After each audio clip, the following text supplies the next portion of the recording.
So what are we going to do?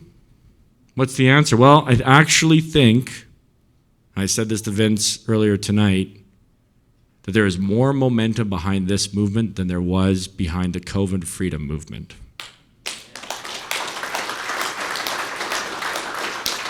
There are more people on side with an independent Alberta than there were with the parental rights movement, where we were demanding that parents were the first authority in their children's lives. Remember the Million March for Children across the country?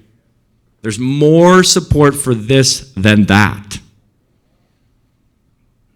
But there isn't yet enough support.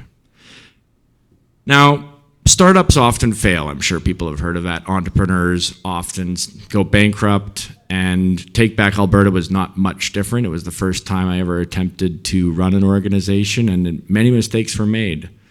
But the thing about failure is that you learn from it. In fact, you learn a lot more from failure than you're ever going to learn from success. And one of the things that I've learned from the failures of TBA, and there were a lot of successes, and I've gone over them in many meetings, and we don't need to do that, but from the failures is that there's only one thing truly missing from our movement: leaders. I'm not talking about the people up here that are giving the speeches. I'm talking about the Darlene Clarks.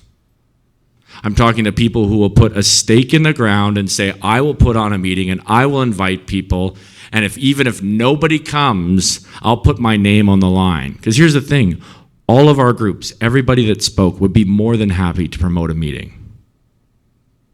I have 40,000 emails, and I will invite every one of them to your meeting if you put on a meeting.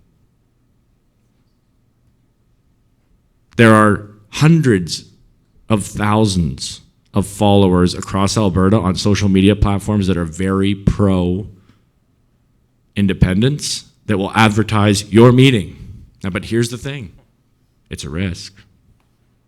You might get canceled. You might get fined $140,000 because apparently holding these kind of meetings is political interference. Bad things might happen to you. I'm not going to promise you that this is going to be easy. And if you want to be who we've been as Canadians and even Albertans for most of our lives, peasants, if you want to continue to be subservient wards of the state, then keep living your lives just as you have been.